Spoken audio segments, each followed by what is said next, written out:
내년도 예산안 심사 지금 여야 대립으로 극심한 진통을 겪고 있습니다. 이 법정 시한이 내일까지 처리가 될지 의문인데요.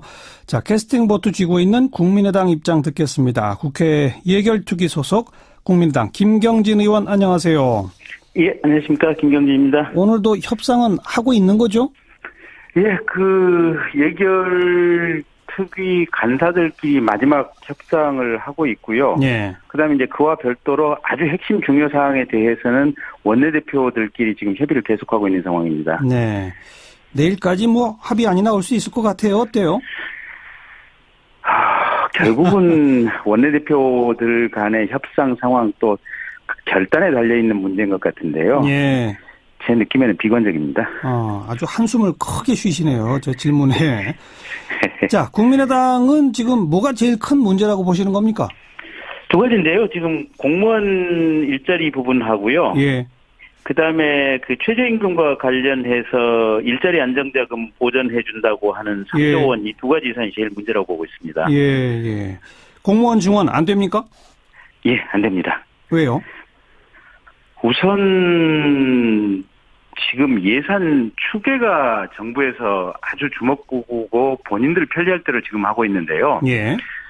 문재인 대통령 말씀에 의하면 임기 5년 동안에 공무원 일자리 17만 개를 만들겠다고 하시면서 대략 지금 35조 원 정도 돈이 들겠다라고 추계를 하시거든요. 예. 근데 아시다시피 공무원은 한 번 임명되면 평균 재직 기간이 26년이고 퇴직을 한 다음에도 17년간 추가로 연금을 더 타갑니다. 예. 그러면 이게 공무원 임용이 5년이나 3년, 2년에 그치는 게 아니지 않습니까? 예. 그러면 이 전체 예산을 추계를 해서 계산을 하는 것이 맞는데, 예. 지금 현재 정부에서는 자신들 임기 동안의 비용만 지금 추계를 해서 얘기를 하고 계시거든요. 5년치만? 예. 그래서 그 근본적인 이 관점이나 이 생각을 좀 바꾸고 중장기적인 공무원 충원 계획에 따라서 좀 다시 해보자 라는 얘기를 하고 있고요. 지금까지는 보면 역대 정부에서 매년 공무원이 증가되어 왔던 순증 숫자가 매년 2,000명 내지 3,000명입니다. 3,000명을 넘지는 않았거든요. 그런데 17만 명이라면 5년이면 얼마입니까? 매년 한 3만 명, 2만 5천 내지 3만 명씩을 지금 증원을 해서 10배씩을 지금 증원을 하겠다는 것이어서 거의 나중에 가면 이게 지금 이제 추계를 해보면 적게는 한 320조, 많게는 530조까지 지금 추계를 하고 있거든요. 아하. 그래서 이건 안 된다라고 지금 저희들이 얘기를 하고 있고 두 번째는 또 실제 현장에서 정관영 앵커께서도 이게 이제 많이 보셨겠지만 공무원들 유학 갔다 와서 보직 못 받고 그냥 인공위성처럼 맨맨 도는 공무원들 얼마나 많습니까? 그게 중앙정부에만 있는 게 아니고 정원 1,000명, 2,000명 되는 지방자치단체 군청이나 구청에도 보직을 못 받고 있는 공무원이 50명에서 100명씩 되거든요.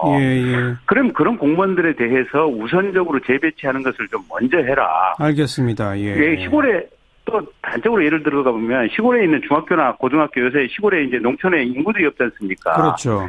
그러면 시골 중학교는 학생 수 60명인데 선생님하고 학교 교직원까지 해가지고 한 20명에서 25명이 학교에 있거든요. 그럼 이런 부분들은 충분히 전체적인 국가 계획에 따라서 재배치를 하고 나서 증원 얘기를 해도 늦지 않는데. 알겠습니다. 그래서 대통령께서 이 선거 당시에 공약했다는 이유만으로는 너무 그냥 계획 없이 밀어붙이는 것이 아닌가라는 것이 저희들 관점입니다. 근데 소방관, 경찰관, 사회복지 담당자 이런 사람들 늘려야 한다는 건 지난 대선 때 안철수 후보도 내걸었던 공약 아닌가요? 글쎄 그렇게 안철수 후보가 지난 대선 때 소방관 17만 명 늘리겠다고 했습니까? 그러니까 그때 규모의 차이가 있다. 그때 당시에 워딩을 제가 그대로 전해 보겠습니다. 대한민국 안전에 필요한 공직자의 숫자가 부족하다고 판단이 되면 이 숫자는 확충해서 대한민국이 안전한 사회가 될 수 있도록 하겠다. 요 워딩입니다. 그러니까 이게 늘리겠다고 안철수 후보도 공약했다라고 하면은 그렇게 해석할 수도 있는 문제인데 문재인 대통령 일자리 17만 개 늘리겠다는 공약하고는 이게 본질이 초점이 다른 얘기입니다. 그래서 그걸 갖다가 이렇게 붙일 수는 없는 내용인 것 같고요. 본질은 지금 현재의 이 공무원 증원이 실제 우리 사회에 필요하고 장기적으로 우리 사회가 이 지속 가능하냐 이 관점에서 봐야 될 문제입니다. 예. 그다음에 그 최저임금 인상에 따른 이 보조 3조 이거는 네. 왜 문제입니까? 그러니까 저희들 보기에 이제 내년 최저임금이 지금 7,530원으로 16.4%가 올랐지 않습니까? 그렇죠. 워낙 급격하게 오르다 보니까 일선 현장에서 아파트 이제 경비하시는 분들이라든지 배달하시는 분들이라든지 소규모 영세 사업자에서는 결국은 이 최저임금 부담 때문에 직원들을 많이 잘라낼지도 모른다라는 이 두려움과 공포심 때문에 예. 이게 지금 이 돈을 3조 원을 가지고 이제 긴급히 이 최저임금 보전을 위해서 풀겠다는 거거든요. 예, 예. 근데 가령 지금 이제 정부 얘기가 3년 내로 이제 3, 4년 내로 이게 최저임금 10,000원대를 만들어 내겠다고 하는 건데. 그렇죠. 그러면 내년 최저임금이 7,530원인데 내후년 최저임금은 8,000 얼마 될 거 아닙니까? 그렇겠죠. 그러면 내년에 3조를 풀었는데 그러면 내후년에는 사실은 한 7조에서 8조를 풀어야 되거든요. 아, 점점 늘어난다? 그 다음에는 한 11조를 풀어야 되는데 이게 지금 정부 얘기로는 일단 1년간만 풀고 그 다음에는 안 풀겠다라고 하는 건데 그러면 대한민국의 어떻게 보면 이 최저임금을 늘린 문제점을 딱 1년간만 어거지 단방 처방으로 지금 이걸 그냥 막겠다는 얘기거든요. 예, 예. 그래서 이거는 체계적이지도 않고 국가의 재정 부담에도 적당하지 않다라고 하는 것이 저희들 판단이어서 예. 그 예산을 쓸 바에는 차라리 좀 간접적인 방식으로 지원을 한다든지 뭔가 조금 새로운 방식을 고안해보자라고 하는 것이 저희들 얘기고요. 예. 그렇게 직접 지원하는 것은 이건 유례도 없고 잘못된 것이다라는 것이 저희들 생각입니다. 그런 이 국민의당의 입장에 대해서 더불어민주당이 좋다. 우리가 어느 정도는 좀 양보하겠다. 뭐 이런, 그러니까 어느 정도 절충선을 좀 찾자. 이런 협상이 안 되고 있습니까? 예, 전혀 안 되고 있습니다. 왜요? 그러니까 이제 더불어민주당 쪽 입장은 이게 대통령의 핵심 공약사항이고 국정 철학이다. 예. 근데 새 정부가 들어와서 실질적으로 첫 번째 예산인데. 예. 야당 당신네들이 무조건 받아줘야 되지 않느냐. 무조건?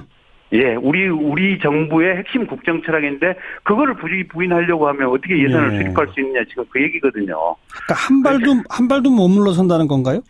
지금까지는 그렇습니다. 어느 정도 조금만 좀 절충해서 공무원 숫자를 뭐 조금만 좀 조정하고 이렇게 하면 국민의당은 동의해줄 의사가 있습니까? 그러니까 이제 일정 정도 지난번 추경 때도 사실은 공무원 숫자를 가지고 이제 많이 줄다리기를 했었는데 예. 결국은 사회복지사라든지 또 군 부사관이라든지 이런 부분에 대해서는 저희가 일정 정도 동의를 했었거든요. 예. 그래서 필요한 수요와 관련해서 행정안전부에서 어떤 인력 증원의 필요성을 명확히 좀 숫자를 가지고 설명을 하고 예. 그게 어떻게 보면 적정하다고 보여지는 범위 내에서는 저희들은 동의할 의사는 있습니다. 근데 지금처럼 막무가내라면 협상에 관한 어떤 자세한 문제가 아닐까 싶습니다. 네. 더불어민주당이 너무 막무가내다 이렇게 보신다? 네, 그렇습니다. 참 내일까지 쉽지 않겠네요. 그렇다면. 그래서 한숨만 나오고 있는 상황입니다. 예. 내일 그냥 상정돼서 바로 표결에 들어가거나 이럴 일은 없겠죠? 글쎄, 일단 지금 이제 각 당의 원내대표들이 지역구 의원들 같은 경우는 보통 이제 주말에 지역구 활동을 하는데요. 네. 자기 지역 내려가지 말고 여의도 국회의사당 주변에 24시간 대기하고 있어라라고 엄명을 내린 상태들이거든요. 예. 그래서 전부 대기는 하고 있는데 저희들. 근데 자동 상정돼서 표결에 그냥 바로 들어가면 국민의당 반대하면 부결되겠네요. 그런데 아마 이제 법률상으로는 이제 자동 상정이 된다고 하더라도. 예. 의장께서 실제로 표결을 실시를 해야 되거든요. 네. 근데 의장께서 최대한 아마 실제 표결에 들어가는 걸 좀 시간을 좀 늦추고 알겠습니다. 각 당 원내대표들에게 타협을 종용할 가능성이 높습니다. 그렇죠. 부결될 것처럼 보이는데 표결 실시하지는 않겠죠. 네. 지켜보겠습니다. 고맙습니다. 네, 고맙습니다. 국민의당 김경진 의원이었습니다. 전교조 소속 해직교사들이 오늘 기자회견을 열고 전교조 법외노조 철폐, 해고자 복직 요구하고 나섰습니다. 12분의 해직교사들 기자회견 후에 삭발하고 오체 투지로 청와대까지 가서 의견서를 제출했다는데요. 해직교사 가운데 한 분입니다. 이민숙 선생님, 안녕하세요. 네, 안녕하세요. 삭발하셨어요? 네. 추운데 오체 투지 직접 또 하셨고요. 네. 아이고. 언제 해고당하셨죠? 작년 1월 22일자니까 한 2년이 벌써 다 되어가는 것 같습니다. 해고 사유는요? 전교조가 그 박근혜 전 대통령 때 탄압을 받으면서 공문 한 장으로 이제 노조로 보지 않겠다란 흔히 얘기해서 법의 노조가 되었는데요. 그렇죠. 예, 그때 이제 정교조 법의 노조 탄압 과정에서 예. 정교조 지키겠다고 예 노조 활동 진행하겠다고 해서 해고가 예. 됐습니다. 그러니까 이민석 선생님 같은 경우는 전교조 상근자셨죠? 예, 전임자라고. 전임자. 네, 노조 전임자. 그런데 네. 이제 이게 법의 노조니까 전임자 인정할 수 없다. 학교로 네. 돌아가라. 이런 맞습니다. 명령을 받았고 그걸 거부하신 거죠? 네. 당시에 4가지 후속 조치라는 걸 취했는데요. 예. 법의 노조 통보를 하면서 예. 그중에 하나가 전임 활동을 불허하는 거였고 예. 예, 좀 뭐 단체 협약을 해지하는 거였고 예. 예, 그다음에 저희 이제 사무실 지원 부분을 예. 예, 이렇게 걷어들이는 거였고 그렇죠. 네, 그런 것들이 있었습니다. 네.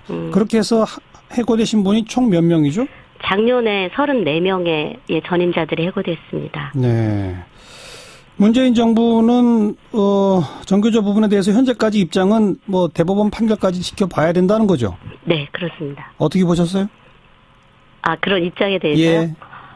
아, 이게 저희가 이미 설립된 노조가 노조로 보지 않겠다라고 하는, 그러니까 즉 설립을 취소하는 것에 준하는 그러한 법적 근거가 없습니다. 예. 그래서 공문 한 장으로 노조로 보지 않겠다는 공문 한 장으로 법의 노조가 되었기 때문에 예. 상위법에 없는 행정 조치라면 그것이 부당하기 때문에 즉각 철회하면 되는 문제이거든요. 예. 근데 이게 대법원 판단을 지켜볼 문제가 아니라는 거죠. 예. 그거는 뭐 문재인 대통령도 그렇고 청와대에 계신 분들도 뭐 법학자들이 많으시니까 너무 잘 아실 텐데요. 그게 예. 진행되지 않고 있어서 좀 많이 안타깝습니다. 예.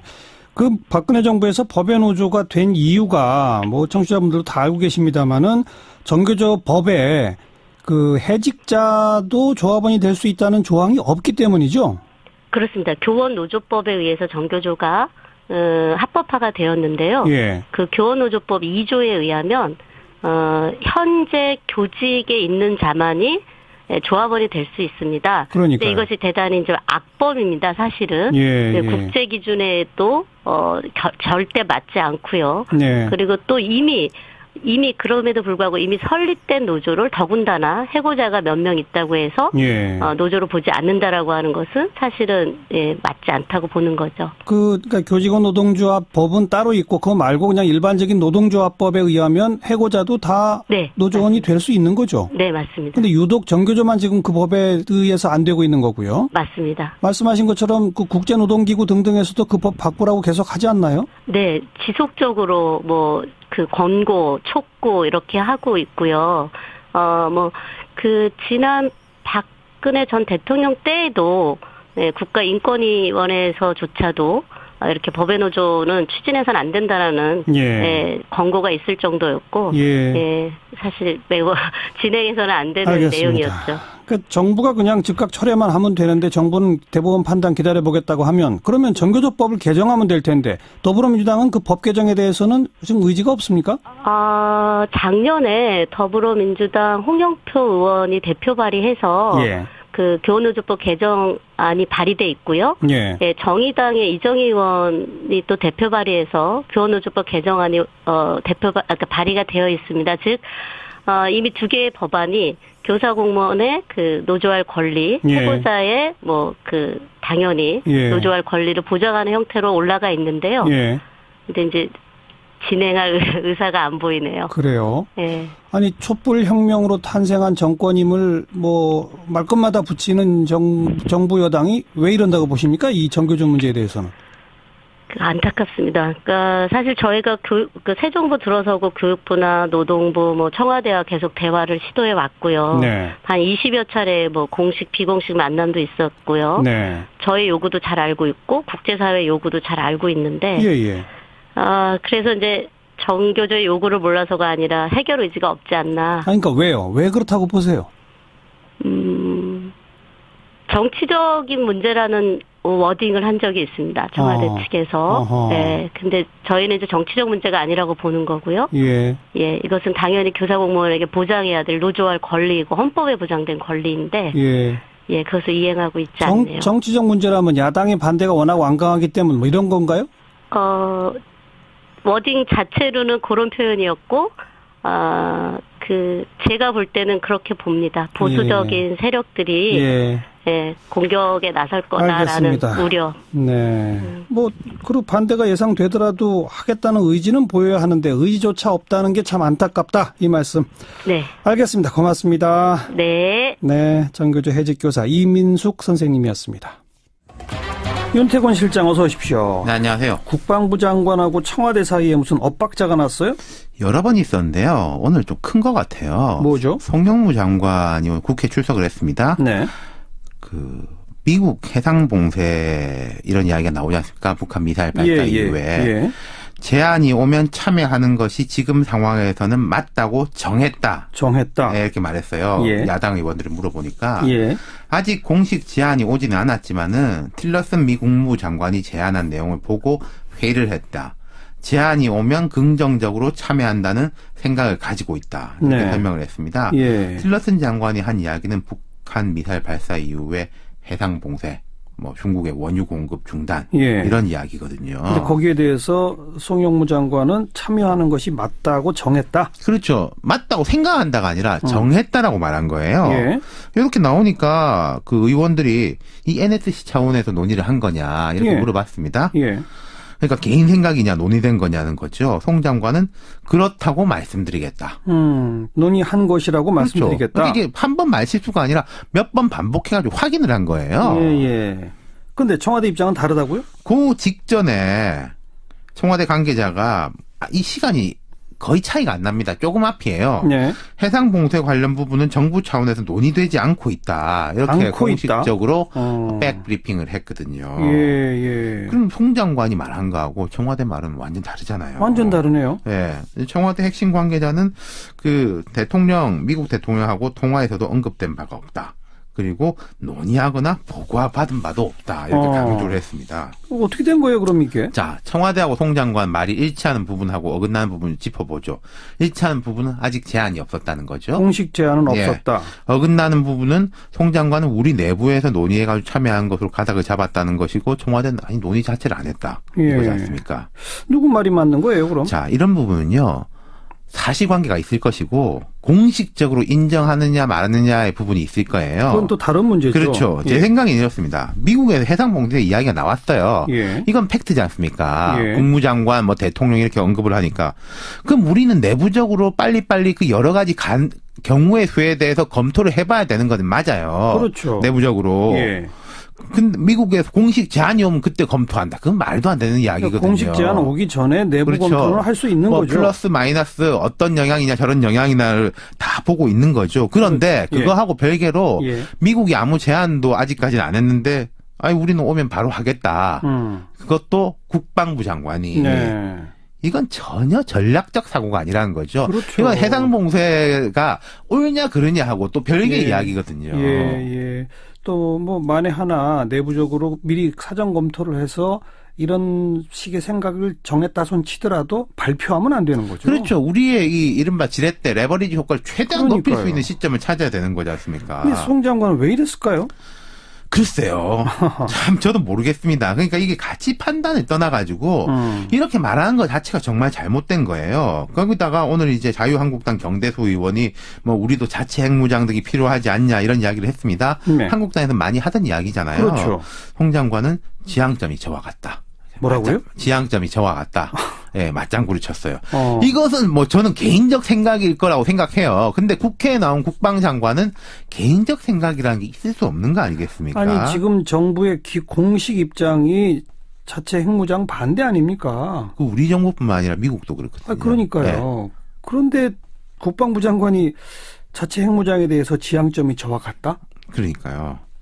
이분이 전에도 이제 청와대에서 공식적으로 경고를 받은 바가 몇 번이 있고, 최근에 JSA 가가지고 발언과 여자 치마는 짧을수록 좋다 이런 이야기 했다도 사과하고 그랬거든요. 말로 설화가 많은데, 그 앞에 설화들은 말 그대로 이제 말실수 이런 거의 측면이라면은 이것은 전략적인 부분에 있어가지고 아주 큰 좀 혼란에 빠뜨리는 것 아닌가. 그렇죠. 좀 빨리 뭔가 바로 잡든지 있어야 될 것 같아요. 청와대 차원에서 이거는 좀 아주 면밀하게 검토를 해야 할 사안을 터진 거네요. 여권 내는 부글부글합니다. 수고하셨습니다. 감사합니다. 윤태권 실장이었습니다. 시사자키 1부 마치겠습니다. 잠깐 뉴스 들으시고요. 7시 5분 2부에 다시 뵙죠.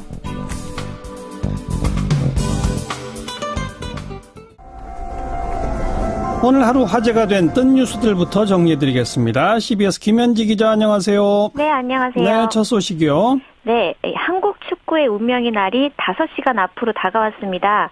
우리 시간으로 내일 0시부터 러시아 크렘린궁에서 월드컵 조 추첨이 시작되는데요.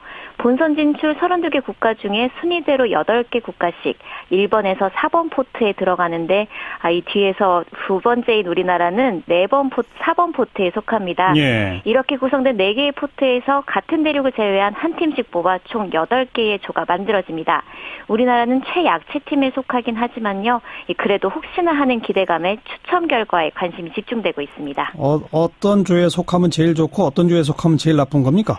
예, 만약 1포트에선 한일 월드컵 때 이겼던 폴란드, 2포트에선 1010만 곳 끝에 진출한 페루, 3포트에선 월드컵에 처음 진출하는 아이슬란드와 한 조가 되는 것이 그나마 최상의 상대로 꼽힙니다. 예. 하지만 1포트에서 독일이나 브라질, 2포트에서 스페인, 3포트에서 덴마크나 스웨덴을 만나면 말 그대로 죽음의 조에 속합니다. 예. 죽음의 조만은 피했으면 좋겠네요. 네. 다음 소식은요? 예, 오늘 오후 쇼미더머니가 실시간 검색어에 급상승했습니다. 이 케이블 방송에서 했던 힙합 서바이벌 프로그램을 떠올린 분들 많으실 텐데요. 이게 그 프로그램이 아니고 플랜 다스의 개라고 불리는 국민재산 되찾기 운동본부의 홈페이지 주소더라고요. 플랜 다스의 개요? 예, 그 네로와 파투라 씨가 나오는 그 애니메이션은 아니고요. 예. 예, 발음은 비슷한데 강아지, 개가 아닌 여의 개로 다스라는 회사의 주인을 찾기 위한 플랜이고 이 모임을 개라고 부른다는 것에서 플랜 다스의 개가 됐습니다. 아, 플랜 다스의 네. 개 이렇게? 네, 그렇습니다. 예. 이명박 대통령의 다스 실소유주 논란을 파헤치기 위한 대국민 프로젝트로 부정한 축제에 대한 국고 환수의 정당성을 100만 서명운동으로 확보하겠다는 목표입니다. 현재 쇼미더머니 홈페이지는 접속자가 몰리면서 서버 장애가 나타날 정도로 국민들의 관심이 뜨겁습니다. 네, 재밌네요. 자, 다음 소식은? 예. 이 다사다난하던 올해도 한 달밖에 남지 않았는데요. 벌써 연말인 12월이 됐구나 실감하게 하는 두 가지 소식이 있습니다. 먼저 자선냄비 종소리가 거리에 울려 퍼지기 시작했습니다. 예. 오늘 오전 구세군 자선냄비 시종식이 광화문 광장에서 열렸는데요. 오랜 겨울이 또 유난히 빨리 찾아왔죠. 자선냄비 거리 모금은 31일까지 이어지니까요. 이 추운 겨울을 이겨내기 위한 이웃들의 따뜻한 정성이 많이 모이길 바랍니다. 네. 또 하나 연말을 알려주는 소식은 뭐죠? 예, 연말이라 벌써부터 송년회 시작하신 분들도 많으실 텐데요. 오늘부터 음주운전 특별 단속이 시작됩니다. 예. 시간은 주로 새벽 2시부터 6시까지고 20-30분마다 자리를 옮기면서 단속을 벌입니다. 이에 네티즌들은 음주운전은 살인행위다, 동승자 등 방조범도 처벌을 강화한다니 조심 또 조심이라면서 주의를 당부했는데요. 이 또 밤뿐만 아니라 출근 시간과 낮에도 불시에 단속을 한다니까 이 술을 단 한 잔이라도 입에 댔다면 절대 운전대를 잡지 마시길 바랍니다. 네, 수고하셨어요. 네, 감사합니다. CBS의 김현지 기자였습니다. 국경 없는 영화제라고 들어보셨습니까? 국제인도주의 의료지원단체죠. 국경 없는 의사회의 활동 상황을 담은 다큐멘터리 영화들을 모아서 상영하는 영화제가 바로 국경 없는 영화제입니다. 오늘부터 3일간의 일정으로 신촌에서 열리게 되는데요. 한국인 구호 활동가들이 직접 자신들의 경험을 이야기하는 그런 자리도 마련된다고 합니다. 오늘 초대석 코너에 활동가 한 분을 직접 모셨어요.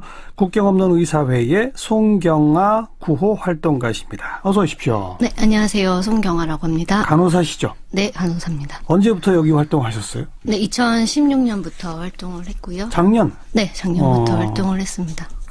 간호사 자격증 따고 다른 병원에 근무하시다가 이제 일로 옮기신 거예요? 네네. 다른 병원, 중환자실에서 한 5년 정도 근무하다가 국경 없는 의사회로 활동하게 됐습니다. 어떻게 옮기게 되셨어요? 오래 전부터 꿈꿔왔던 거기도 하고 해서 오랜 동안 고민하다가 제가 지원을 해서 옮기게 됐습니다. 네. 더 좀 남을 위해 더 봉사해야 되겠다? 네, 일단 계기는 제가 20살 때 인도로 배낭여행을 다녀온 적이 있는데요. 예. 그때 그 거리에서 아파도 치료받지 못하는 사람들을 이렇게 보면서 제가 뭘 할 수 있는 일이 있을까 이런 고민들을 그때부터 조금씩 좀 하게 됐고 네네. 그때부터 좀 이제 대학생 때 뭐 자원봉사 프로그램이라던가 이런 것들을 좀 많이 참여했었고. 알겠습니다. 네. 국경 없는 의사회는 언제 만들어졌죠? 네, 국경 없는 의사회는 1971년도에 프랑스에서 만들어졌고요. 의사와 언론인들이 함께 설립해서 현재 46년째 활동 중입니다. 그럼 각 나라에 지부가 있는 겁니까? 어떻게 되는 겁니까? 네, 각 나라에 지부가 있고요. 현재 28개 나라의 사무소가 배치되어 있고 한국도 그 사무소 중에 하나라고 할 수 있습니다. 그러면 한국에 이제 국경 없는 의사회에 소속된 의사 간호사들이 네. 어떤 활동을 하는 겁니까? 국경 없는 의사회는 국제 인도주의 의료구호 단체고요.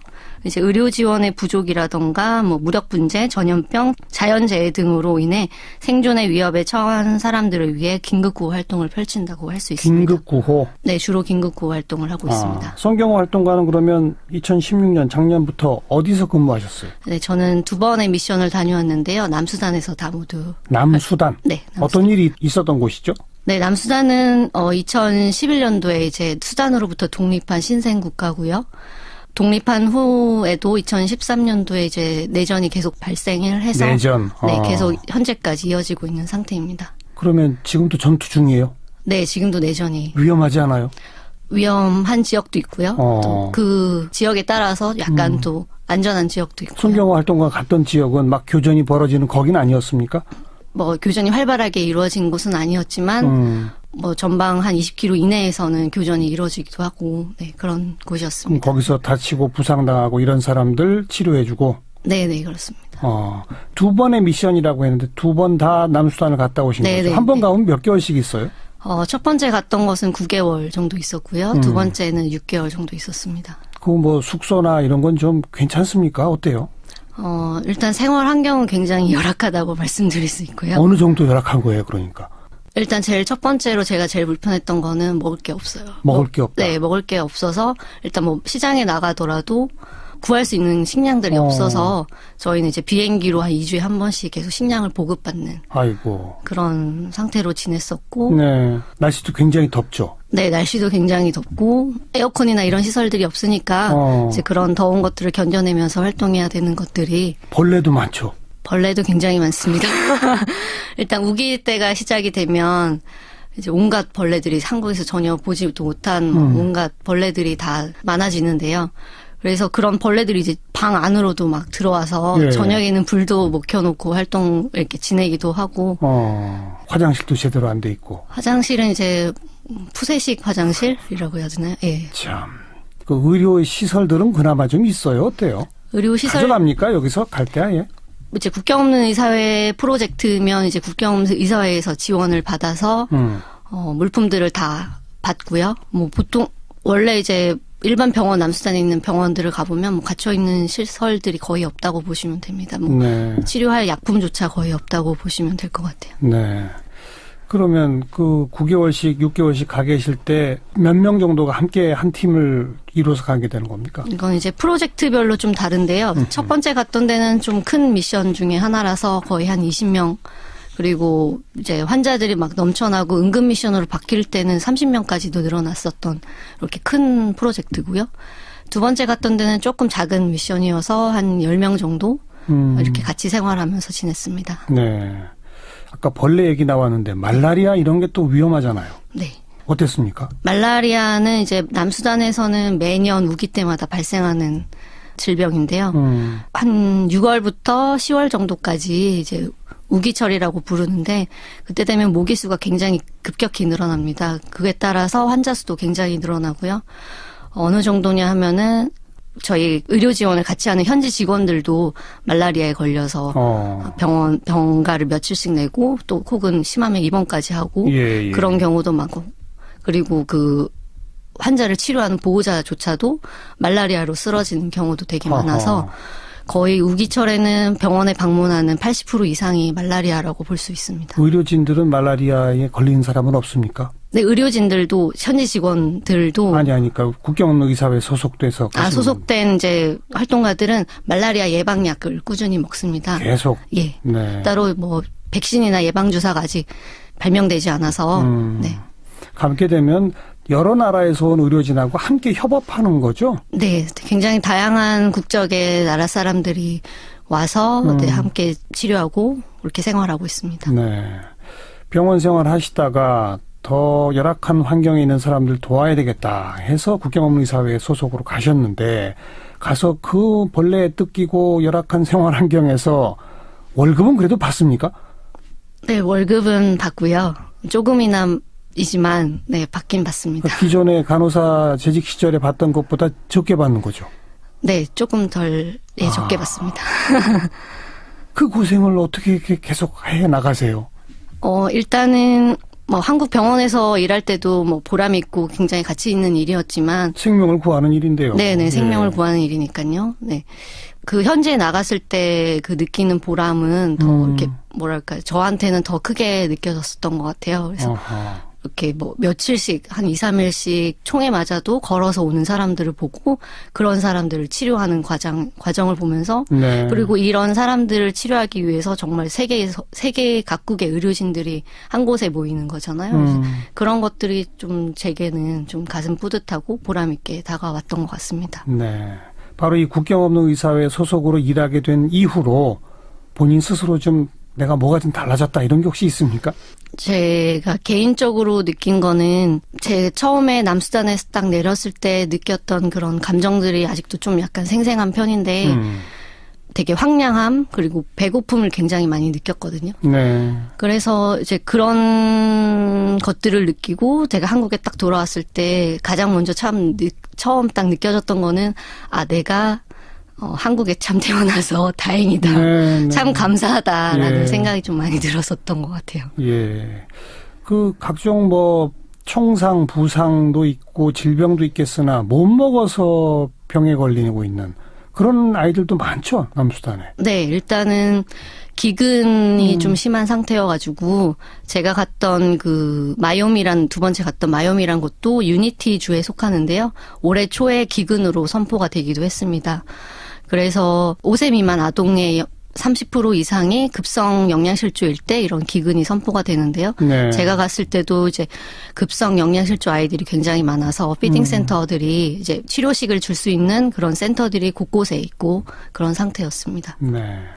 한국에서 국경없는의사회에 소속돼서 활동하시는 의사 간호사가 총 몇 명 정도 됩니까? 한국에서는 지금 현재 16명 정도가 작년에 16명. 파견을 다녀왔고요. 현재 활동하고 있는 그 풀에 속한 스태프들은 한 30명 정도 있습니다. 네.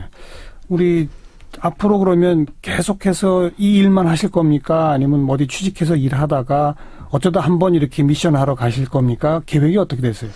일단 저도 나갈 때 간호사 그 병원에서 일을 하다가 그만두고 나간 거거든요. 그래서 돌아왔을 때 다시 뭐 짧게 일을 구하기가 조금 어려워요. 그래서 지금 현재 마음은 계속 관심이 있고 그렇기 때문에 더 계속 국경의사회 활동을 하고 싶은 게 있고요. 이런 활동들을 하다 보니까 아직까지 그 세계에 있는 모든 사람들이 누구나 공평하게 평등하게 뭐 이렇게 의료 혜택을 받지는 않는다고 되게 많이 느껴서 그렇죠. 네, 그런 것들을 좀 더 개선시켜 나가고 좀 꾸준히 노력해보고 싶다는 생각이 들어서 좀 공부도 좀 더 해보고 싶은 생각도 있고요. 네, 그렇습니다. 지금 함께 활동하시는 의료진 분들은 손경아 씨처럼 계속해서 이 일만 좀 전업적으로 하겠다는 분들이 많습니까? 아니면 제가 아까 언급했던 것처럼 생업도 하다가 어쩌다 한번 미션에 참여하고 이런 분들이 많습니까? 어때요?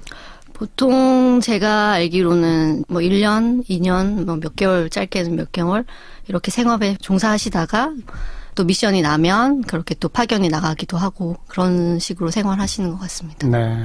참 고마운 분들이고 앞으로 전업적으로 이것만 하시겠다는 손경아 씨는 더 고마운 분이시네요. 네. 근데 국경 없는 영화제라는 게 있다고요? 네. 국경 없는 영화제는 오늘 밤 7시 반부터 그 개막식이 열리는데요. 아트하우스 모모에서 열리고요. 토요일, 일요일까지 3일간 총 진행이 되고 국경 없는 의사의 활동과 그리고 인도 구호 단체에 관한 그런 영화제 4편을 준비해서 다큐멘터리 영화 4편? 네, 4편을 준비해서 상영하고 있습니다. 그래서 올해가 처음입니까? 네, 올해가 처음입니다. 아, 그래요? 네. 네. 어떤 영화들이 상영됩니까? 네, 총 4편의 영화가 있는데요. 위험한 곳으로 더 가까이라는 영화는 이제 무력 분쟁 상황에서 그 사람들의 폭력의 표적이 되어 위협을 당할 경우도 많고 해서 그런 딜레마를 나타내는. 의료진들도 폭력의 위협이 된다. 네, 의료진들도 폭력의 표적이 될 수 있다는 그리고요. 예. 그런 딜레마를 나타내는 영화고요. 그리고 피 속의 혈투는 1996년 이후로 저가의 그 HIV 에이즈 의약품이 아프리카와 남반구에 들어가는 것을 막고자 서양 제약회사들의 정부들이 지속해온 행위들을 이제 보여주는 영화입니다. 서양 제약회사들이 돈 벌려고 하는 그런 어떤 횡포, 그걸 고발하는 영화군요. 네. 또요. 그리고 어플릭션은 이제 라이베리아랑 시에라리온, 기니에서 촬영된 영화고요. 에볼라 확산으로 가장 큰 피해를 입은 에볼라 바이러스. 네, 그 세계국을 따라서 나타낸 영화입니다. 예. 그리고 마지막으로 리빙 인 이머전시는 이제 라이베리아랑 콩고 민주공화국 전쟁지대 현장에서 활동하는 사인의 의사를 따라가면서 전쟁. 예, 실제 국경 없는 의사의 활동들을 그 스태프들의 활동들을 잘 나타낼 수 있는 영화라고 볼 수 있습니다. 영화 상영 후에 그 관람하러 오신 분들한테 우리 송경호 활동가 같으신 분들이 직접 대화를 나누는 코너도 있다고요? 네, 각 영화 후에는요, 그 현장 활동가들과 함께 토크할 수 있는 대화의 장이 있고요. 저도 12월 3일 날 리빙 인 이머전시 후에 함께 만나뵐 수 있습니다. 그래요. 네. 국경 없는 의사회 그리고 국경 없는 영화제 우리가 좀 관심 갖고 기억을 해야 될 것 같고요. 송경아 씨 같이 훌륭하신 분들한테 크게 박수 좀 보내야 되겠습니다. 오늘 나와주셔서 고맙습니다. 네, 감사합니다. 네, 국경 없는 의사회의 송경아 구호 활동가였습니다. 사운드 오브 뉴스 시간입니다. 김민아 기자 어서 오세요. 안녕하세요. 오늘 들어볼 소리는요. 최근에 계속 논란이 되어왔던 조기취업 형태의 현장 실습, 이것을 전면 폐지하기로 정부가 이제 추진하는 방안을 얘기를 하고 있는데요. 이 소리를 한번 들어보시죠. 저 반짝이는 불빛을 따라 떠났던 길 언제까지 사람이 죽어야 관심을 가져주시고 그 관심도 짱짱 가져주시면서 고쳐나가지 않는 게 후배들이 취업한다고 응원해달라고 할 때 응원을 해주는 게 잘하는 건지 잘 모르겠다는 생각이 들었습니다. 저와 제 친구들은 운이 좋아서 지금까지 살아남았고 다른 길을 찾고 있는데 주위에서 죽어나간다면 제가 그때 응원해준 게 너무 험한 세상에서 정부는 이번 사건을 계기로 학생을 노동력 제공 수단으로 활용하는 조기 취업 형태의 운영 방식을 2018년부터 전면 폐지하겠습니다. 학습 중심 현장 실습을 전면 적용하고자 합니다. 네, 앞으로 어떻게 한다는 건지 다시 좀 설명해 주세요. 올해 8월부터 이 직업계고등학교 현장 실습을 근로 중심에서 학습 중심으로 전환하는 단계적 방안, 이게 계속 추진이 돼 왔는데 지금 가시적인 성과가 없고 오히려 학생들의 안전과 학습권을 침해하는 사건이 계속돼 왔다는 것이거든요. 그래서 애초에 계획을 좀 확 이제 일정을 당겨서 내년부터 조기 취업 형태의 현장 실습은 전면 폐지하고 학습 지도와 안전관리 등을 하는 학습 중심의 현장 실습만 허용하겠다라는 게 정부의 방침입니다. 이게 이제 일선에서도 좀 적용될 수 있도록 우수 현장 실습 기업의 후보군을 학교에 제공을 하고 기업에 다양한 인센티브를 제공하겠다, 이런 계획도 포함이 되어 있는데요. 또 현재 현장 실습이 실시되고 있는 모든 현장을 전수점검해서 문제가 발견되면 실습생을 바로 학교로 돌려보내도록 즉시 조치하는 방안도 추진이 됩니다. 또 학생들이 안전을 위협받거나 인권 침해가 이뤄지는 경우에 신속 대응할 수 있도록 현장 실습 상담센터, 이것도 설치 운영된다고 하네요. 예. 근데 직업계고등학교는 그렇게 현장 실습을 시켜가지고 그 곧바로 취업으로 연결되도록 해서 그 취업률이 높아야 그 직업계고등학교의 성과가 높은, 이런 식으로 지금 평가받고 있지 않습니까? 그렇습니다. 그 관행도 좀 수정을 해야 되는 거 아닐까요? 그렇습니다. 그래서 정부가 이제 내놓은 방안을 보면 지금 이제 그 교육청이 취업률을 학교 평가 지표 이걸로 점수화해서 각종 예산 배정 등에 활용하는 체제를 개선하겠다, 이렇게 얘기를 하고 있거든요. 예. 구체적으로는 지금 취업률을 양적인 측면으로만 평가하는 게 아니라 학생들의 고용 안정성 등의 어떤 취업의 질을 확인할 수 있는 유지 취업률 조사, 이것을 이제 반영하겠다는 것이고, 예. 통계청의 승인을 받아서 고용보험 데이터베이스를 활용해서 이런 조사를 가능하게 하겠다는 하겠다라는 내용이 지금 대책에 포함되어 있습니다. 예. 이제 이렇게 하면 되는 겁니까? 지금까지 말씀드린 대책을 현실에 적용할 경우에 여전히 이제 한계가 남아있는 부분이 있는데요. 일선 학교가 양질의 현장 실습 업체를 직접 발굴하고 또 업체의 부당 노동 행위 등을 점검을 해야 된다. 이 어려움이 완전히 해소되지는 않는다라는 점이 문제라고 지적이 되고 있습니다. 예. 그래서 좀 이런 대책에도 불구하고 학교 대신 정부가 업체를 좀 발굴하고 지도 감독하는 등의 적극적 역할을 더 맡아줘야 된다. 이런 목소리가 현장에서 나오고 있습니다. 네. 다음 뉴스는요? 오늘 문재인 대통령이 기순 과정에서 총상을 입고 쓰러진 북한군을 구해낸 JSA 한미 양국군 장병과 이국종 아주대 교수를 청와대로 초청했는데요. 문재인 대통령은 자신이 예전에 판문점 도끼 만행 사건 당시에 미루나무를 제거하는 작전에 투입됐던 경험 이런 것들도 소개를 하면서 권영한 소령, 송승현 상사, 노영수 중사 등을 치하하는 이런 발언들을 했습니다. 예. 이 자리에 참석한 이국종 교수는 이 소령 계급장이 달린 해군 정복을 입고 왔는데요. 이 자리에서 문재인 대통령은 중증외상센터의 중요성에 공감을 하면서 1차적 외상 치료만이 아니라 환자의 트라우마까지 치료할 수 있는 시스템을 갖추도록 노력해달라 이렇게 좀 지적을 하는 모습도 보였습니다. 이국종 교수가 명예 해군 소령이라면서요? 그렇습니다. 지난번에 이제 그 아덴만 그 사건 때 해군 대위로 이렇게 명예 임명이 됐는데 이번에 또 소령으로 진급을 했다고 합니다. 아하하. 자, 그 사건이 JSA에서 벌어진 것인 만큼 한미동맹에 대한 언급도 있었겠네요. 문재인 대통령은 한미동맹은 단순히 문서로 맺은 동맹이 아니라 피로 맺은 동맹이다 이렇게 강조를 하면서 트럼프 대통령 방한 당시에도 JSA에 함께 갈 수 있었으면 더 좋았을 것이다 이렇게 강조를 했고요. 이국종 교수도 유사시에 외상센터를 축으로 해서 한미 그리고 민관군 협력 등을 정확히 구현할 수 있다는 것을 이번에 국민에게 알리게 돼서 다행이다 이런 발언을 또 하는 모습 보였습니다. 네. 오늘 일정은 그래서 단지 외상센터 문제 뿐만이 아니라 북한이 지금 군사적 도발을 감행하고 있는 이런 상황에서 외교안보적 메시지를 또 분명히 하는 이런 효과도 거둔 것으로 평가가 됩니다. 또 그 외상센터 관련 예산은 국회가 증액하기로 했죠. 그렇습니다. 지금 뭐 예산안 자체는 합의가 잘 되고 있지 않는 상황이지만 공통정책 과제를 우선 놓고 여야가 증액 관련 논의를 했는데 일부 합의가 이뤄진 부분이 있고 여기에 권역 외상센터 예산이 들어간다라는 얘기죠. 구체적으로는 의사, 간호사 인건비 지원 그리고 수도권에 헬기 한 대를 도입하는 그런 예산 이게 총 212억 원 정도 늘리는 방안 이런 것들이 합의가 됐다고 하는데요. 여기에 기획재정부까지 동의하는 절차를 거치면 권역외상센터의 내년 예산은 한 612억 원 정도로 늘어난다고 합니다. 어쨌든 예산안 합의가 빨리 돼서 이런 중요한 대목에서 성과가 빨리 있었으면 합니다. 네. 다음 뉴스는요? 국민연금이 스튜어드십 코드 도입을 공식화한다라는 소식인데요. 스튜어드십 코드? 그렇습니다. 이게 이제 스튜어드십 코드라는 것은 고객의 돈을 맡아서 관리한다는 개념 이것을 중심으로 한 어떤 주주권 행사 지침 또는 모범 규범 이런 것을 말한다고 합니다. 즉 이 국민연금이 기업의 의사결정에 적극적으로 참여해서 주주의 역할을 충실히 수행하고 국민에게 이것을 투명하게 보고하겠다라는 내용이죠. 예. 박능호 보건복지부 장관은 오늘 국민연금 기금 운용위 회의에서 이 스튜어드십 코드가 세계적 흐름이다라면서 도입을 공식화했는데요. 본격적인 도입은 내년 하반기 정도에 이뤄질 것으로 예상이 되고 있습니다. 그러니까 결국 국민연금이 주주권, 의결권 등을 적극적으로 행사하겠다. 그거죠? 그렇습니다. 이거 사실 그동안 계속 뜨거운 감자가 되어온 부분인데요. 과거 정부에서도 이 국민연금의 의결권 행사 문제 계속 논란이 되어온 바 있습니다.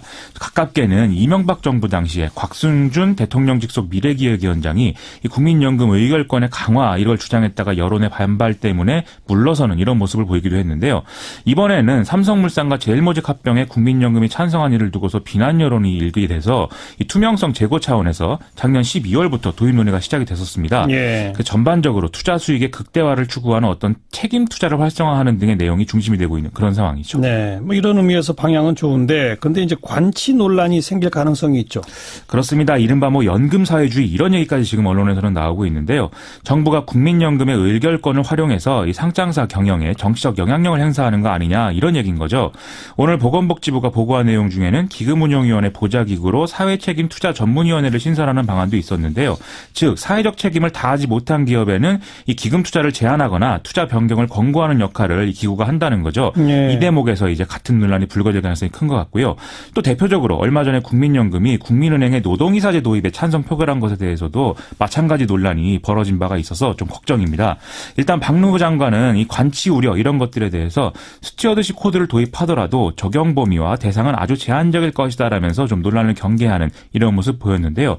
오히려 요즘 같은 분위기에서는 사회적 책임을 다하지 않는 기업이 결국 이런 뭐 성과에서도 이 불리한 그런 점을 좀 좀 돌아봐야 될 것 같습니다. 예. 노동이사제 도입 같은 문제도 결국 경영진에 대한 견제와 균형이 더 효율적인 기업 운영을 가능하게 한다는 점을 같이 봐야 될 것 같습니다. 다음 뉴스는요? 파리바게뜨의 가맹본부, 가맹점주협의회, 협력업체 등의 3자가 합자해서 만든 해피파트너즈가 출범했다고 하는데요. 이 해피파트너즈는 가맹점에서 일하는 제빵기사들을 파리바게뜨 본사가 직접 고용하라는 정부의 시정 공고를 이 파리바게뜨가 우회하기 위한 것으로 지금 해석이 되고 있습니다. 예. 파리바게뜨는 제빵기사의 전체의 70%가 본사의 직접 고용에 반대하면서 해피파트너즈에 고용되기를 희망한다 이렇게도 밝히고 있는데요. 예. 이러한 사실이 인정이 된다면 파리바게뜨가 정부 시정 지시를 이행하지 않고 내야 할 과태료가 애초에 한 530억 원 수준에서 전체 30% 수준인 160억 원 정도로 줄어들 수가 있습니다. 지금 시정 지시의 기한이 5일까지이기 때문에 이때까지 되도록이면 모든 제빵기사들이 해피파트너즈 고용에 동의할 것을 기대한다라는 게 지금 파리바게뜨 측의 입장입니다. 제빵기사들이 정말 자발적으로 해피파트너즈로 고용되는 걸 동의하는 겁니까? 지금 이제 이 동의서를 작성하게 돼 있거든요. 직접 예. 고용을 포기하고 해피파트너즈의 고용을 원한다. 이런 내용의 이 서명을 하는 과정이 있어야 되는데 예. 이 고용노동부의 좀 판단이 필요한 대목일 수 있을 것 같습니다. 예를 들면 파리바게뜨 노조 등은 관리자가 동의서에 사인할 것을 제빵기사들에게 종용을 하고 바로 옆에 서서 다양한 방식으로 압박을 가했다. 이렇게 주장을 하고 있거든요. 아하. 또 해피파트너즈의 사업 목적을 보면은 인력공급업, 용역업 이렇게 명시가 되어 있는데 애초에 고용노동부의 시정 지시는 불법 파견에 대한 것이었기 때문에 이 회사를 만든 건 역시 불법적 구조를 반복한다는 점에서 같은 문제를 야기한다라는 게 또 노조 주장입니다. 네. 그래서 이 노조 측은 자신들이 모은 제빵기사들의 직접 고용 포기각서에 철해서 이걸 본사에 제출하는 이런 이제 행사도 가졌는데요. 그래요? 파리바게뜨는 또 고용노동부 시정 지시에 대한 소송 역시도 같이 진행한다는 입장이기 때문에 이 문제와 관련한 논란은 계속 이어질 것으로 보입니다. 뭔가 좀 꼼수 같은 느낌이 드네요. 일단 이 노조 주장은 거의 그런 것이고요. 확실하게 확인하기 위해서 고용노동부의 역할이 필요한 것 같습니다. 네, 수고하셨어요. 고맙습니다. 김민아 기자였습니다. 겨울아이 수지가 부릅니다.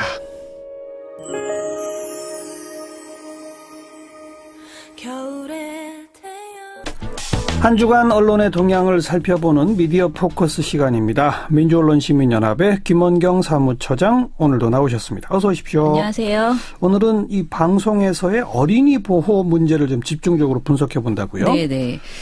사실 오늘 말씀드릴 내용은 특별히 시의성이 있는 내용이 아닙니다. 이번 주에 민원연 모니터에서는요. 국정원 개혁의 개혁 방안 내놓은 거 그리고 건설 노조 집회 등 정치적인 이슈에 대한 모니터도 있었습니다. 예. 그런데 이런 내용은 제가 평소 미디어 포커스에서 여러 번 지적했고 대체로 보수 진보 매체별로 차이가 분명하게 보이잖아요. 예. 그런데 오늘 가지고 나온 것은요. 모든 언론이 비슷하게 하는 행태, 그야말로 관행적으로 해오던 행태인데 이게 과연 이대로 계속 관행이 이어지는 것이 적절한지 생각해보자는 차원에서 어린이 인권을 제대로 지금 보호하고 있는가 방송이 이 문제를 다뤄보려고 합니다. 예. 먼저 문제제기 차원에서 TV조선의 보도 하나를 설명을 드려보겠습니다. 어떤 보도인데요? TV조선이 11월 26일 날 보도한 건데요. 낯뜨거운 모텔촌의 어린이 놀이터라는 보도입니다. 이런 보도 많이 있죠. 네. 어린이 놀이터 주변 모텔 등 그 숙박업소나 유흥시설이 설립되는 것에 대한 규제가 없다는 거예요. 그래서 어린이들이 많이 이용하는 놀이터 근처에 이런 업소들이 난립하고 있는 것이 문제다라고 지적을 했습니다. 사실 이 보도는 기본적으로 적절한 문제 지적이죠. 그렇죠. 그런데 어린이들이 유해한 환경에 노출되는 것을 우려하는 이 보도가 정작 어린이에게 하지 말아야 하는 부적절한 인터뷰를 하고 있더라는 것입니다. 어떤 인터뷰인데요? 문제의 장면은 어린이 놀이터의 풍경을 이야기한 뒤에 시작이 되는데요. 기자가 이렇게 말합니다. 해가 지자 공원 바로 뒤편에서 네온사인이 반짝거립니다. 아이들이 공원을 나서면서 가장 먼저 만나는 건 바로 이런 모텔촌입니다. 낯뜨거운 문구에 유흥주점도 보입니다. 라는 설명을 하는 사이에 화면에는 아가씨 30명 대기 등의 문구가 적힌 유흥주점 간판을 비춘 자료가 나옵니다. 네. 그리고 나서 바로 이어서 노래주점 간판과 유흥과 풍경을 배경으로 깐 뒤에 그 옆에 별도의 작은 화면으로요.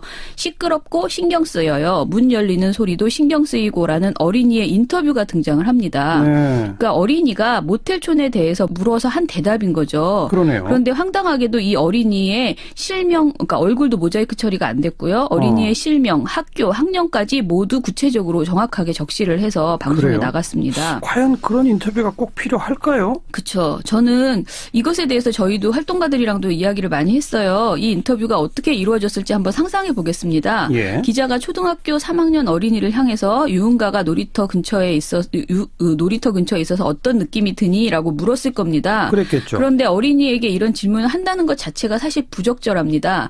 만약 어린이가 질문의 의도 자체를 이해하지 못해서 그게 무슨 질문이에요?라고 물을 수도 있다고 생각을 해요. 예. 그럼 기자는 또 어떻게 설명할 수 있었을까요? 그리고 반대로 어린이가 너무 성숙한 답변을 내놨어요. 그렇다면 이것을 그대로 방송에 내는 것이 또 적절한지도 굉장히 의문이거든요. 예. 그러니까 성인이 그냥 판단해서 이것은 나쁘다라고 하는 이야기를 담는 것이 적절하지 어린이의 느낌을 굳이 묻는 것 자체가 부적절하다 이렇게 생각을 하고요. 네. 또 이 어린이 인터뷰는 해가 진 저녁 시간 그러니까 밤 시간대로 보이는 그 시간에 촬영을 했어요. 그런데 예.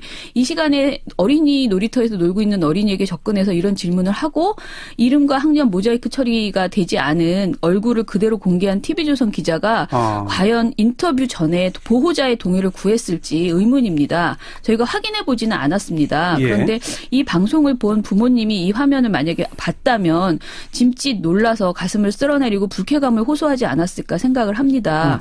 혹여 보호자가 동의했다 하더라도 어린이 신상정보의 전부라고 할 수 있는 이름, 학년, 학교 모두 공개한 것은 매우 부주의한 것이었다고 생각이 듭니다. 그러네요. 예, 실제 이 보도에서는요. 대학가에 자리 잡은 또 다른 어린이공을 취재하면서 어린이가 아닌 어른의 주민, 그러니까 인근 주민의 인터뷰를 담습니다. 너무 여기 모텔 이런 게 많아서 보기가 너무 안 좋아요. 걱정이 많이 돼요라는 발언을 담았거든요. 성인으로, 네. 성인 인터뷰로. 예, 이 정도 인터뷰만으로 기자의 문제의식은 충분히 전달될 수 있는데 예. 굳이 불필요하게 어린이에게 부적절한 질문을 해서 그것을 그대로 다 공개한 것은 아니다. 이건 아니다 싶은 거예요. 그 방송심의 규정에 어린이 네. 보호에 대한 규정이 있죠? 네. 우리 방송심의 규정에는 방송의 어린이 청소년 보호라는 가치를 매우 중요하게 여깁니다. 그래서 다른 어떤 사안보다 관련 내용이 많아요. 방송심의 규정 제6절에 어린이 청소년 보호라는 조항이 따로 있고요. 예. 이 6절 안에 43조 어린이 및 청소년의 정서 함양 조항이 있는데 방송은 어린이와 청소년들이 좋은 품성을 지니고 건전한 인격을 형성하도록 하여야 하고 방송은 어린이와 청소년의 균형 있는 성장을 해치는 환경으로부터 그들을 보호하고 어린이와 청소년에게 유익한 환경의 조성을 위하여 노력하여야 한다라고 명시되어 있습니다. 예. 이것 말고도 수용 수준, 출연, 청소년 유해 매체물의 방송, 생명의 존중, 성표현, 재연, 연출 그리고 유료 서비스 관련해서도 모두 어린이 관련한 주의사항이 하나씩 들어있습니다. 예.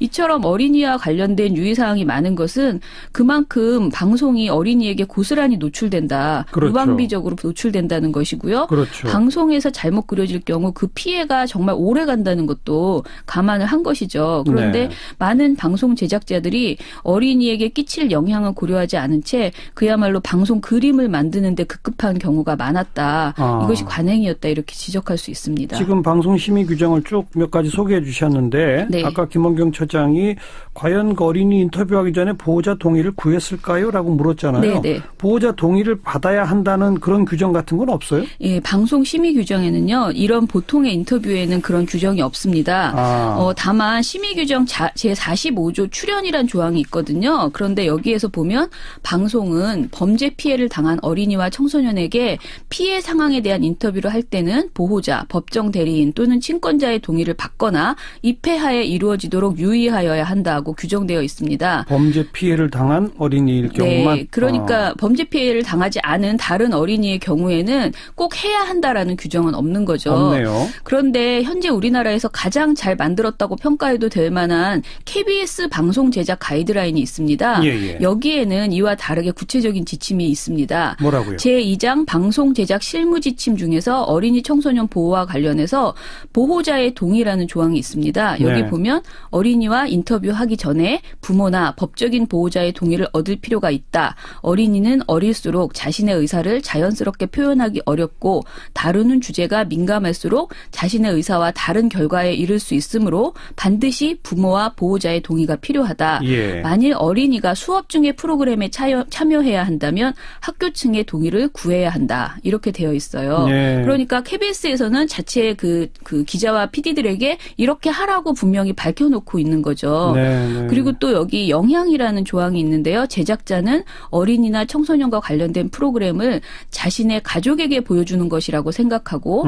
그 내용이 줄 수 있는 영향에 대해 항상 신중하게 고려해야 한다. 네. 어린이와 청소년들은 항시 방송에 노출되어 있고 무비판적으로 방송의 내용을 수용하기 쉽기 때문에 각별한 주의가 필요하다고 명시되어 있습니다. 네. 예, 이렇게 KBS 제작 가이드라인이 잘 되어 있는데 실제로 KBS뿐 아니라 거의 모든 방송사가 이런 조항을 거의 모르거나 지키지 않고 있다. 이렇게 네. 보여집니다.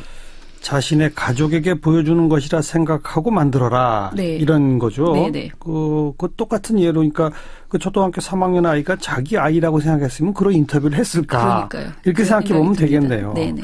그리고 이번 지진 관련된 그 재난 보도에서도 불필요한 어린이 인터뷰했다고 지적했던데요. 민원연의 보고서에 보니까. 예, 저희가 최근 발표한 포항 지진 관련 보고서가 있었는데요. 사실 이 보고서는 어린이뿐 아니라 이재민을 그리는 것 자체가 문제였다라고 지적을 했습니다. 예, 예. 뭐냐면 이 추운 날씨에 집에서 편히 쉬지 못하고 대피소에서 한대짬을 자고 뭐 컵라면 같은 것을 드시고 굉장히 정신적으로 불안에 시달리고 있는데요. 카메라가 이들을 너무 가까이 계속 폭력적으로 들이대고 있는 것을 저희가 지적을 했거든요. 예, 예. 방송심의 규정과 재난보도 준칙에는 이런 행위를 하지 말라고 권하고 있습니다. 방송심의 규정 제3절의 2항에 보면 방송은 피해자 또는 그 가족이나 시청자의 안정 등을 저해할 수 있는 다음 각 호의 내용을 방송해서는 안 된다라고 하면서 여러 가지 내용들을 규정을 하고 있습니다. 네, 예. 그리고 방송은 피해자의 인권을 최대한 보호하기 위해서 그들의 음성, 영상 등을 촬영에 대한 사전 동의가 없거나 방송에 대한 피해자 등의 의견이 반영되지 아니한 내용, 피해자들의 인적 사항 공개로 그 사생활이 침해될 우려가 있는 내용, 그 밖에 피해자의 인권이 침해가 될 우려가 있으면 방송하지 않도록 규정하고 있습니다. 네. 그리고 사실 지난 세월호 때요. 굉장히 재난보도 준칙이 없어서 문제다라는 지적이 많았잖아요. 그렇죠. 그래서 세월호 이후에 2014년 9월 16일에 한국신문협회, 방송협회, 한국신문방송편집인협회, 한국기자협회, 한국신문윤리위원회가 공동으로 재난보도 준칙을 개정했습니다. 예, 예. 이 준칙에 보면요.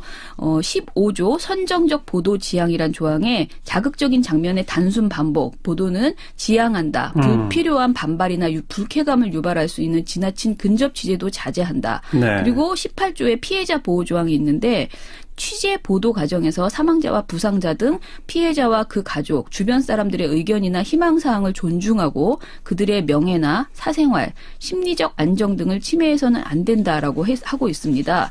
특히 피해자와 그 가족, 주변 사람들의 상세한 신상 공개는 인격권이나 초상권, 사생활 침해 등의 우려가 있으므로 최대한 신중해야 한다고 하고요. 가장 주목할 만한 내용은 미성년자 취재 조항이 있는데 13세 이하의 미성년자는 원칙적으로 취재를 하지 않는다. 원칙적으로 네. 하지 않는다? 네. 꼭 필요하다고 판단될 경우에는 부모나 보호자의 동의를 얻어야 한다라는 조항이 있습니다. 예. 그런데 이런 조치를 이번 포항 지진에서도 취하지 않았다라는 것이 지적이 됐습니다. 구체적으로 어떤 방송이 그랬습니까? 일단 MBC의 11월 20일 여진 공포 속 첫 등교 이재민 막막이라는 보도 속에서 초등학생으로 보이는 어린 학생들이 친구들 표정이 무서워하는 것 같았어요. 건물이 무너지면 친구들이랑 다쳐서 못 나올까 봐 등의 인터뷰를 하는 것이 보여졌습니다. 아하. 원칙을 포기하면서까지 꼭 이런 장면이 필요했던가 묻고 싶고요.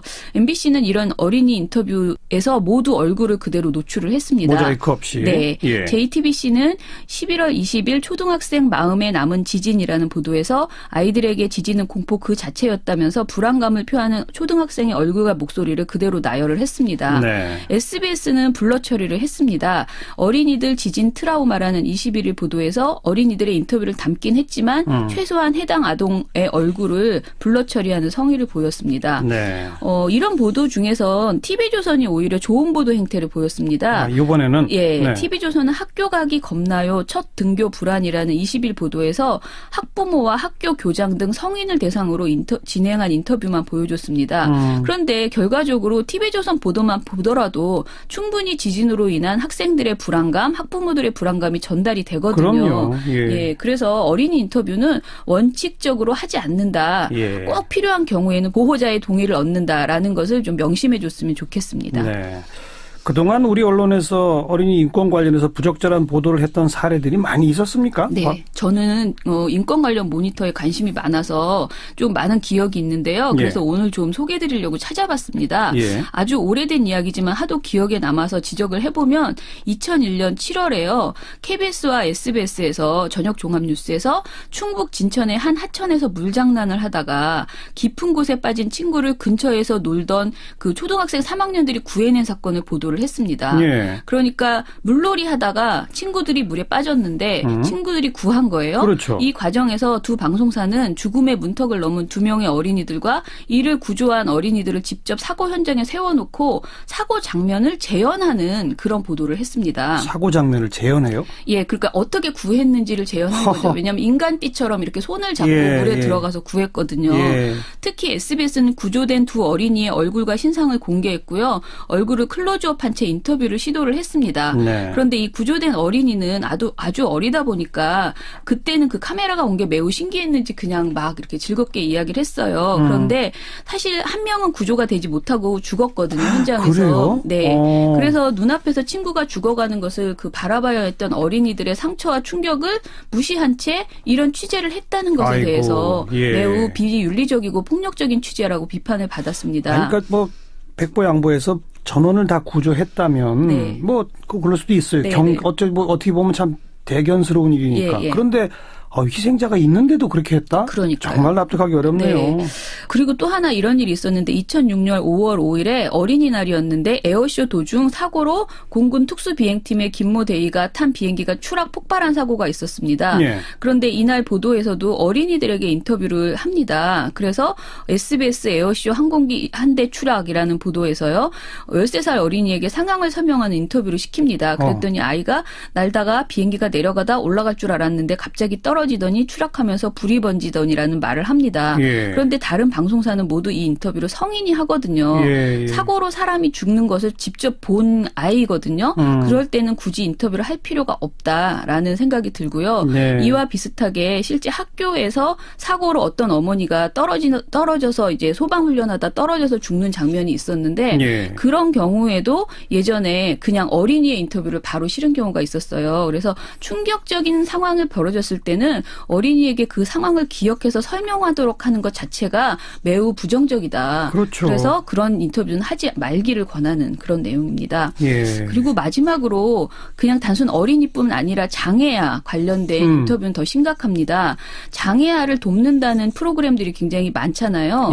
그런데 이런 프로그램에서 장애아나 또는 빈곤에 대해서 부적절한 묘사를 하는 경우가 있습니다.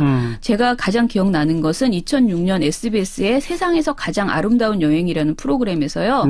성미의 은행나무라는 코너가 있었어요. 방송이 있었는데 여기서 13살 장애아에 대한 이야기가 나옵니다. 이 어린이가 서지도 걷지도 못하는 어린이였고요. 배를 이용해서 밀어서 이동할 수밖에 없는 상황이었어요. 그래서 학교 생활도 하지 못하는데 이 어린이가 혼자서 숙제하는 장면을 보여주는데 얼굴에서 촬영하는 게 아니고 일부러 위에서 큰 탑 앵글로 그 어린이가 이렇게 기어다니는 모습을 계속 잡습니다.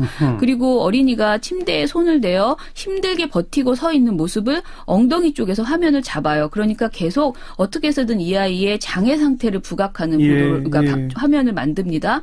가장 충격적인 건 할머니가 어린이가 이제 집이 너무 불편하게 생겨서 화장실이 없어요. 그래서 양동이에 대소변을 이 아이가 이제 보는 상황인데 그것을 할머니가 치우면서 굉장히 이렇게 화를 내시는 장면이 나오거든요. 근데 이때 그래도 13살 숙녀에겐 언제나 창피한 순간이다라는 나레이션이 나오고요. 침대에 팔 위로 얼굴을 파묻고 창피해하는 아이의 모습을 그대로 보여줍니다. 아이가 이러한 모습이 창피해한다는 것을 이미 다 알고 있으면서 아이가 엉엉 우는 장면에서조차 엉덩이 부분을 잡아서 보여주는 이런 화면을 연출을 하더라고요.